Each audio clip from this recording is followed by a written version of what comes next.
Well, when I first started here 14 years ago, probably 90 to 95% of the people that were homeless were men. And the other part were people who were at risk. And now it's probably 50-50, and actually it's bouncing up to more women than men. So it's getting to be families rather than single people. And of those, I would say less than 10% of them are people who what we consider chronic homeless, and most of them have mental illness or some kind of disability that would make it really hard for them to be able to work or hold down any. So of the homeless population that come in here, you're saying just 10% less than 10% could actually go out and work a job? Because yes, I'm saying that 10% are people who just have some kind of disability or barrier that would make it impossible for them. So the rest of them are here, and they're not just homeless people. We see a lot of people who are not homeless but at risk of becoming homeless. And then what's your definition of homeless and vagrants? So, because I hear sometimes merchants will tell me that for some people it becomes more of a lifestyle. Whether that's right or wrong, I don't know. That's that 10%, less than 10%. Okay. So I hear people say, yes, those people chose to be homeless, or they like living this way. Yeah. But actually what happens is people that have a mental illness or a disability, many times they're self-medicating on the street because that's the only way they can handle their situation. It's not that they're choosing it, but they're not going to tell you that. It's just it's a choice because they don't have the ability or the strength or the whatever they need to be able to make a different choice. So it's the most comfortable choice for them. So it's not really that people choose to be homeless, it's that they don't feel that they have any other option, in my opinion. It's very frustrating when you have someone like that. I go down Main Street and talk to people, and some of the merchants will say there's homeless and vagrants, and the difference is some of them pick that lifestyle because they can, raise a certain amount of money a day and live that way. Those are not usually homeless people. Yeah. Those are people who are panhandling. Yeah. And in fact, we've got a new initiative that we're trying to encourage people not to give to panhandlers, to be able to give to the agencies that actually provide services so that they can get out of that situation if they want to. But those are people that are doing panhandling as a business. Oh, great. They're not really homeless. Okay. We have several stories about people I think that's what we're talking about. That.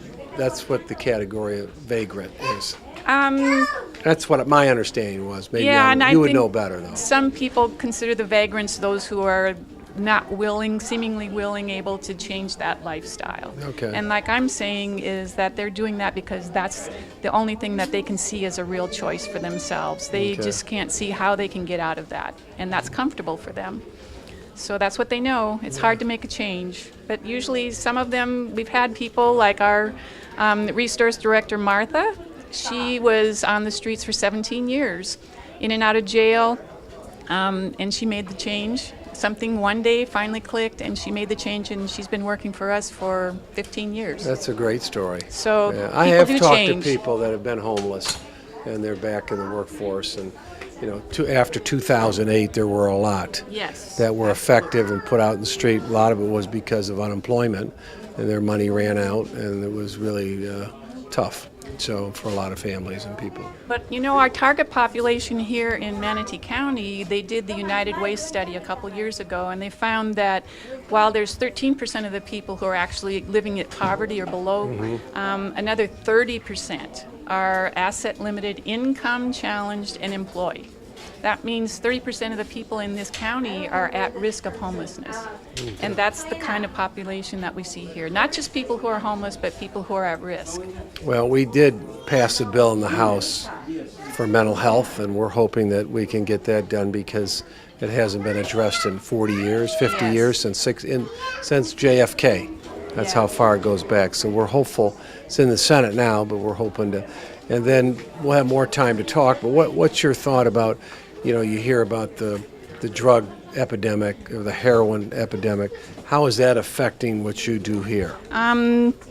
Well, some of those are our clients. Yeah. Some of them are people all through the community. I mean, that it's all through But all as that has income risen, levels. Has that made a difference, impact here? Have you noticed a big different impact? I haven't from that noticed standpoint, a or? change in numbers per se, but certainly there are a lot more people out there that are affected. Not just Yeah. the person who's using, but family members who then become homeless because of the situation, kids taken away from the parents, that kind of thing.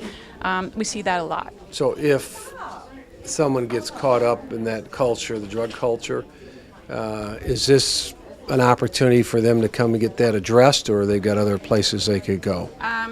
We do basic services, and when we see that there's a problem with something such as substance abuse, we would refer them to Centerstone. Yeah. And they'd be I've able to been get help there. A couple, 3 times, yeah. It's Yeah. amazing what they do there. And right now we're looking at an initiative where our medical clients who are here for primary care, if the doctor sees that they might be somebody that would need some help because of mental illness, they would go ahead and try and form a partnership with us so that the residents at Manatee, now Centerstone, would be able to see them either telemedicine or once a month and come here and provide services. That's what we're trying to work towards, a partnership. I'm looking forward to the tour, so why don't we Great. do that, and I'll have more questions as we go along. Great.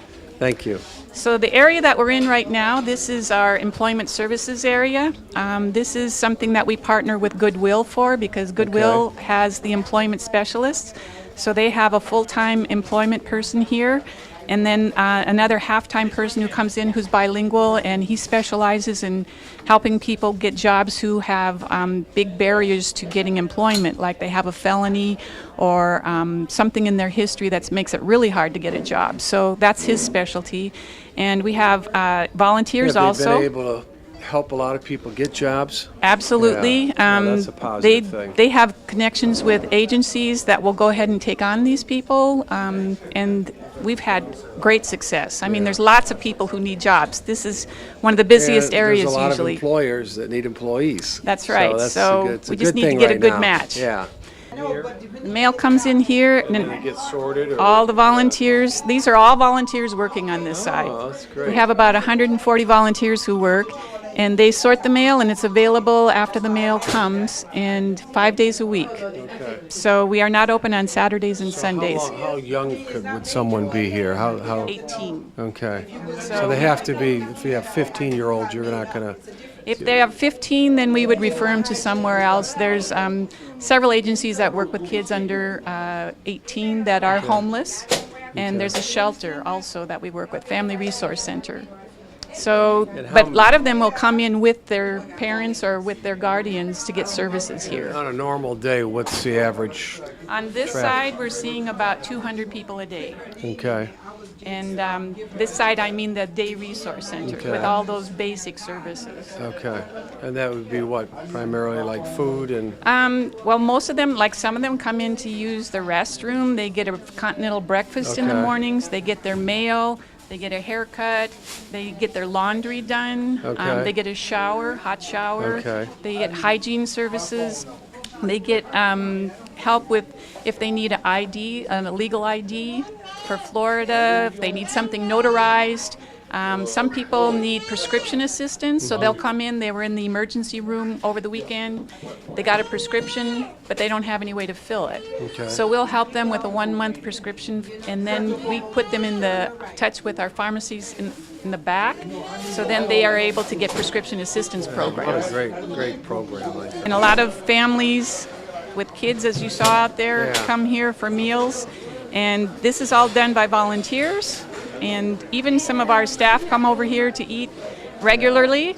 And one of the problems, if you look at their plates, is that they get large pieces of food that have a lot of sugar in them. So probably a third of our people have diabetes, and having that on their plate is probably not a good idea. Yet it's something that you have to have there, and I don't know how people have the willpower to not eat it, Yeah. but this is what they get donated, and so that is what goes on the plates. Oh, okay. So it's really hard for us to see people. They have a very well-balanced meal. They get usually a salad, fresh fruit, and some kind of meat or vegetable. Today it's chicken pot pie, but it's always high in the sugar. I eat my share of chicken pot pies over the So years. it's a good meal, and our Daily Bread works with restaurants and Publix, all the different supermarkets in the area to get donations, but people can also grab a loaf of bread when they're leaving. Oh, that's a great idea. So they don't have to go hungry. Yeah. And they also have a client choice food pantry, which I'll show you later. Okay. So again, one of the major things that people need are clean clothes, Yeah. as well as being clean themselves. We have showers on the other side, 3 hot showers, and these are volunteers who wash people's dirty clothes. Can you imagine? They wash them, they dry them, they fold them, and they put them back in these bags. So clients can bring in clothes once a week with 10 items a week, so they have some clean clothes. Okay. Okay, I was in jail 17 times in 5 years. Okay, I was a drug addict and an alcoholic and all of the above. And I am proof positive, absolute walking positive proof that what we're doing here will make a difference. Yeah. Well, I believe that. I really do. Sure, I'm so glad you do. Yeah, I really do believe it. Okay. It's got to make a difference to a lot of people. Yes, sir. Yeah. And And what a great story you've got. yes, sir. Yeah. Yeah. And if somebody said, well, do you ever tell everybody any of that story? I said, I tell everybody whether they want to hear it or not. Yeah. Well, Yes, I do. they need to hear. Everybody here needs to hear it, and people Well- in general too. Well, this was my town. Yeah. And some of these guys out here say, you forget who you are. You forget where you came from. And I said, oh, no. No. No, I don't forget, and I don't want you to forget either. Because one of the greatest services that I have here is that if they can see me show up to work every day with clean clothes on and working and sober, that's the best object lesson they can have, because that means that You're a great story. if I made it, they can make it too. Yep, exactly. See, yeah. Yep.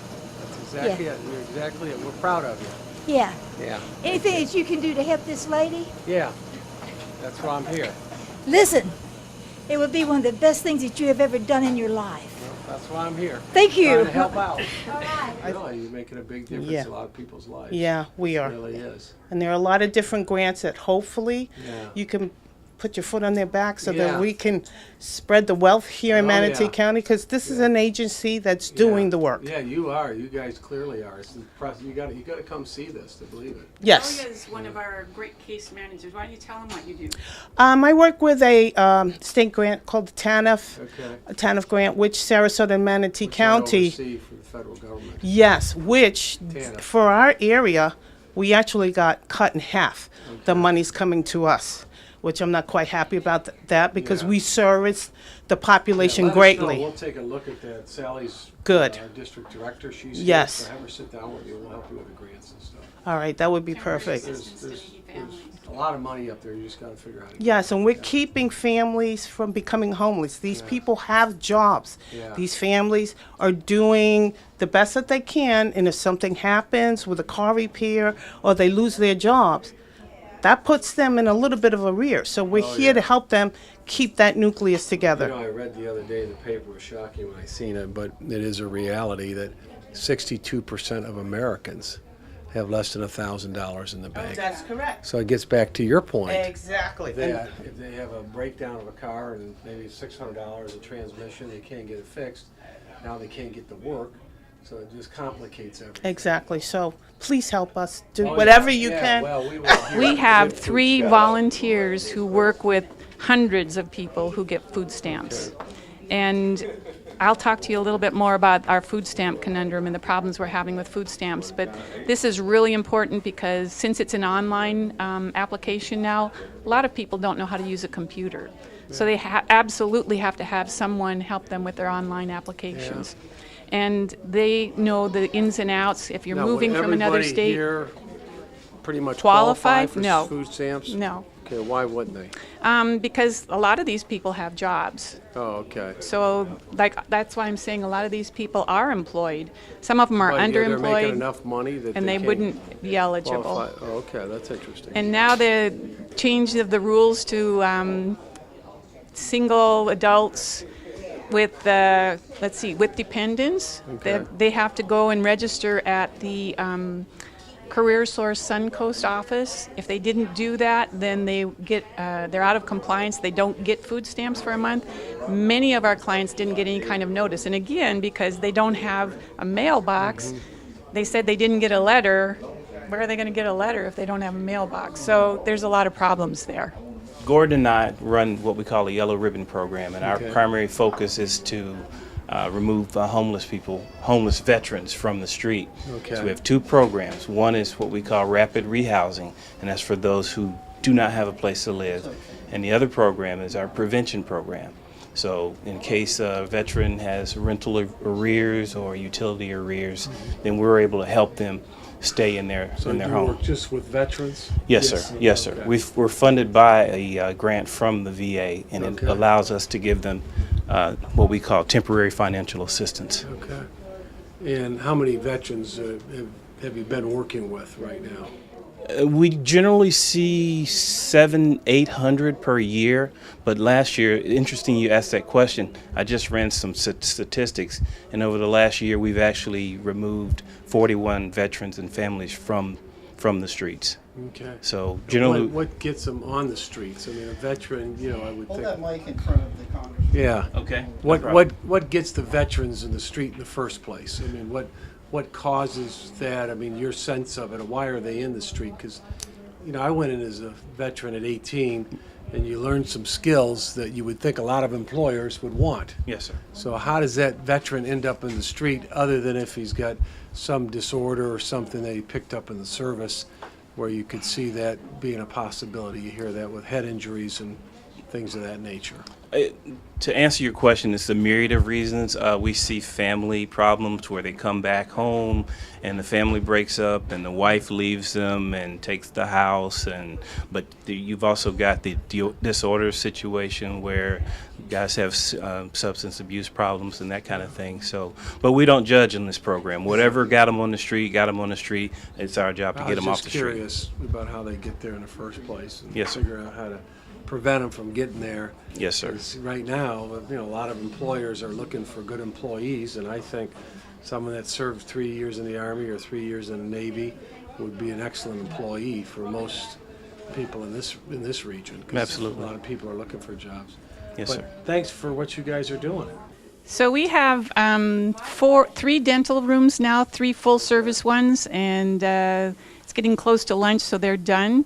But Laurel is our dental hygienist, so we have 1 room just for dental hygiene, 3 that are full-service now, and 3 dental offices? 3 dental offices, Jeez. 3 full-service. And believe me, we do full-service. Yeah. They get a lot of extractions here. We have a lot of full dentures that are put in, and also bridges, the kinds of things that they need to be able to make them be employable.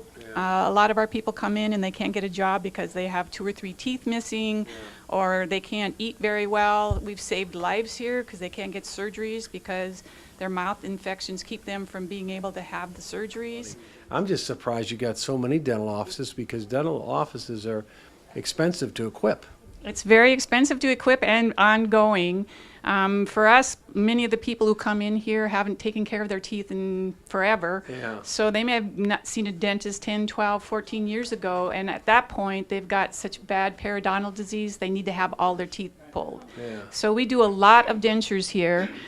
This is all the kind of work that they're making impressions and sending this off to the lab then. So these are just like for one or 2 days.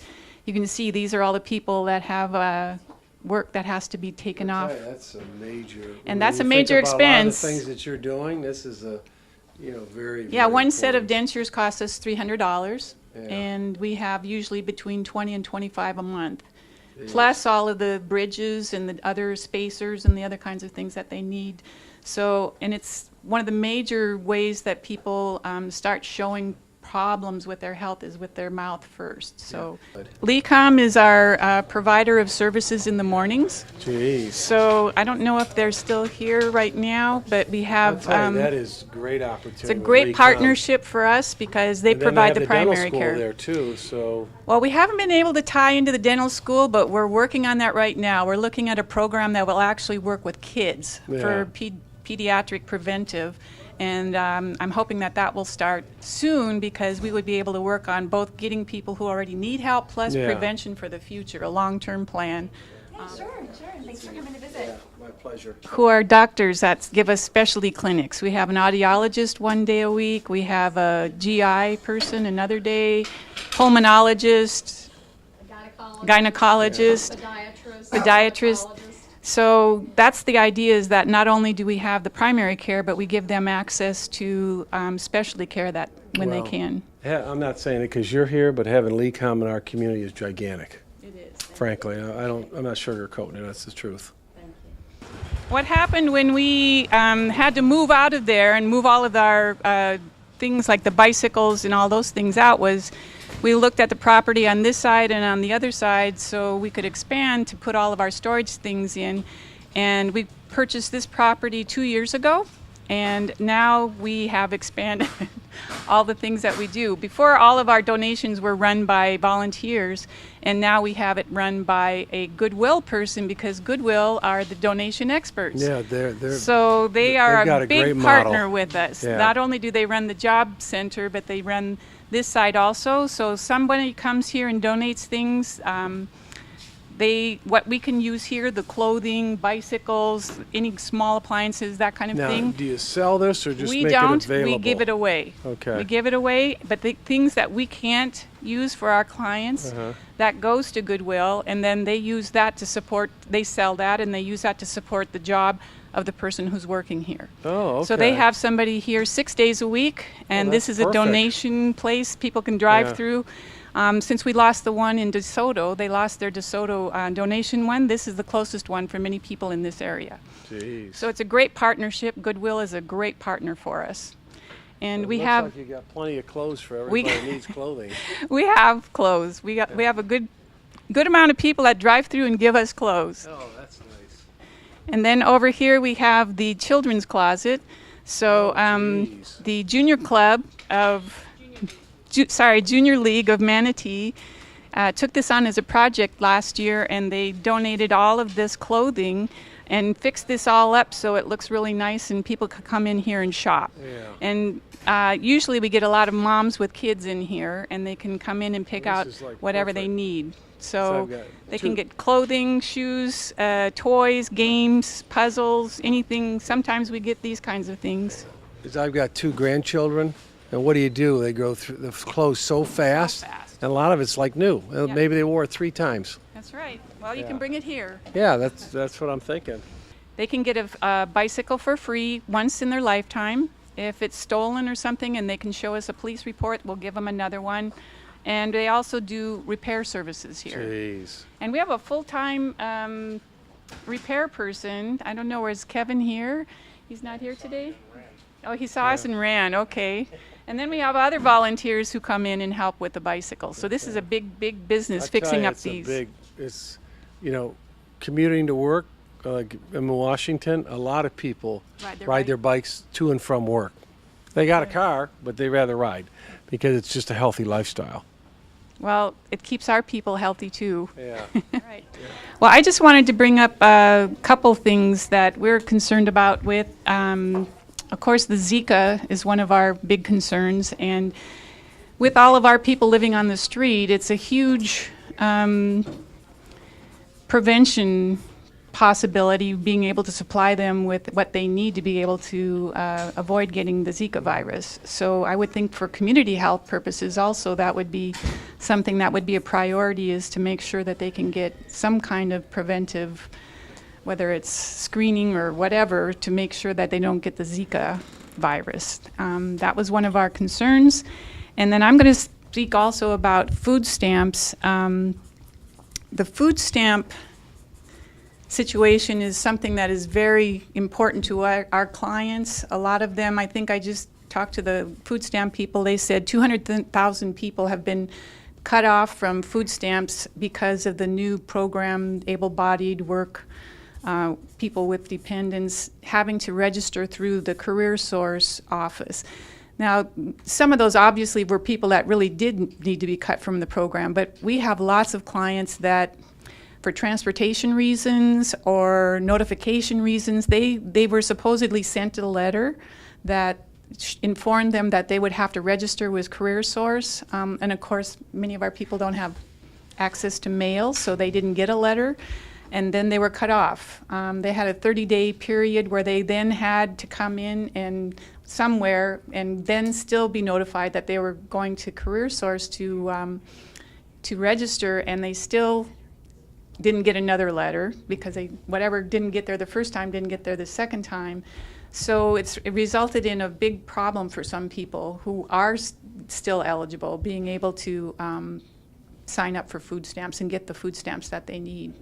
So that was one of our concerns also. What is it, when they get their food stamps, how much does that equate to a month? I have no idea. Okay. I think it's also based on income, based on eligibility, whatever they might be. Yeah. Some of them have disabilities and they get the full amount.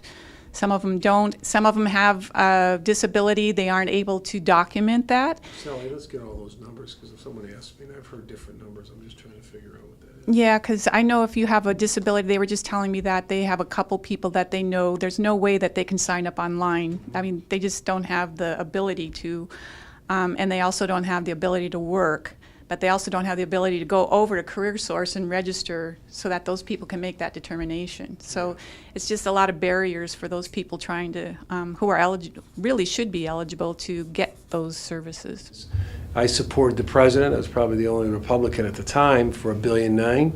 And so we've been very strong about pushing Zika and getting it done, and I think it gets done this week. Great. We're not going to leave Washington without getting it done, because it needs to be done. CDC's out of money. I've met with the executive director that runs CDC, and it's a real threat, especially somewhat in this area, but mainly in Miami is kind of the gateway to Puerto Rico and South America. So it's a big threat for Florida, and it's also the perception what it does to tourism and everything else. Now, in terms of screening, the governor was in my office last week. He said that they've got free screening for anybody that wants screening. It's available, my understanding about that. And I think they just put in another, I don't know what it was, $10 million or something like that they put into the Zika fund, but it needs to be a lot more than that. Well, we need it for repellent. Yeah. For yeah. These people, because they're living outside and they're exposed. Yeah, especially if So, they're exposed by the water, because the water is where a lot of that breeds. Time and coming out and taking a look, and I'll be back. And Great. And as I mentioned earlier, I'll talk with your development person, and we'll see when you get something coming up. She's moving real quick right to the door to get me. But I do want to be helpful, because I think this would be, anybody a good investment. I don't know that a lot of programs have an annual, I don't know how you do it, but usually an annual event We have or an annual something, event. November which is 29th. kind of, November what is it? 29th. It's called A Home for the Holidays. It's a fundraising dinner on November 29th. Okay, that's what I want to come to. Okay, great. Put Definitely that forward. on my schedule. I want to come there and help work with you on that. Yeah, well, I think she will. We're going to be bringing them over. Thanks so much. Thank you for Yeah. coming.